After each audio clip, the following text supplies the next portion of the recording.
நீங்கள் பார்த்துக் கொண்டிருப்பது நியூஸ் 21 செய்திகள். தமிழ்நாடு செய்திகளை உடனுக்குடன் தெரிந்து கொள்ள நியூஸ் 21 செய்திகளை பாருங்கள். உண்மை, உழைப்பு, உயர்வு. மின்சாரம் தாக்கிய வழக்கை சாலை விபத்து வழக்காக மாற்றப்பட்டு உள்ளதாக கூறி நீதி கேட்டு மனு அளிக்க வந்த தம்பதிகளை போலீசார் தடுத்ததால் பரபரப்பு.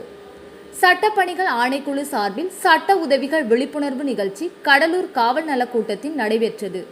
நிகழ்ச்சியில் சென்னை உயர்நீதிமன்ற நீதியரசரும் தமிழ்நாடு மாநில சட்டப்பணிகள் ஆணைக்குழுவின் செயல் தலைவர் எஸ். சுந்தர் கலந்து கொண்ட நிலையில் கடலூர் மாவட்டம் மேல்பட்டாம்பாக்கம் குளத்துமேட்டு தெருவை சேர்ந்த வைத்தியநாதன் என்பவர் நீதிபதியை பார்த்து மனு அளிக்க முற்பட்டார்.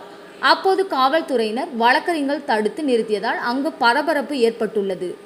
அப்போது பேட்டியளித்த வைத்தியநாதன், கடந்த 2003ஆம் ஆண்டு மேற்பட்டாம்பாக்கத்தில் அவர் வீட்டின் மாடியில் அதி மின்னழுத்த கம்பி காற்றில் அறுந்து விழுந்து மின்சாரம் தாக்கி வலது கை பாதிக்கப்பட்டு அதனை அகற்றியதாகவும், மின்சாரம் தாக்கிய வழக்கை இருசக்கர வாகனத்தில் மோதி காயமடைந்து அதன் மூலம் கை பாதிக்கப்பட்டதாகவும் அதனால் அகற்றியதாகவும் வழக்கு மாற்றப்பட்டுள்ளது.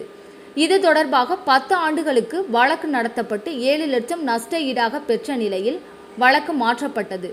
தொடர்பாக இன்று நீதிபதியை சந்தித்து மனு அளிக்க வந்ததாகவும், மேலும் போலியான வழக்கு என்றும் வழக்கறிஞர்களிடம் நஷ்ட ஈடாக பெற்ற தொகையை நீதிமன்றத்தில் செலுத்த இருப்பதாகவும் வைத்தியநாதன் தெரிவித்தார். நீதிபதி கலந்து கொண்ட நிகழ்ச்சியில் ஒருவர் வழக்கறிஞர் மீது புகார் மனு அளிக்க வந்த சம்பவம் அங்கு பரபரப்பை ஏற்படுத்தியது. நியூஸ் 21 செய்திகளுக்காக கடலூர் செய்தியாளர் முருகானந்தம்.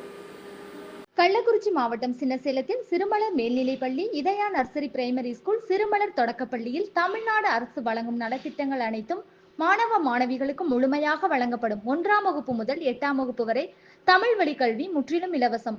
10ஆம் வகுப்பு, 11ஆம் வகுப்பு, 12ஆம் வகுப்பு மாணவிகள் 450க்கும் மேல் மதிப்பெண் எடுக்கும் மாணவ மாணவிகளுக்கு 50% கல்வி கட்டண சலுகை உண்டு. தரமான கல்வி, வளமான எதிர்காலம். மாணவ மாணவிகளை எம் பள்ளியில் சேர்க்க முந்துங்கள். மாணவ மாணவிகளின் படிப்பிற்கும் ஒழுக்கத்திற்கும் 100% வெற்றி உறுதி.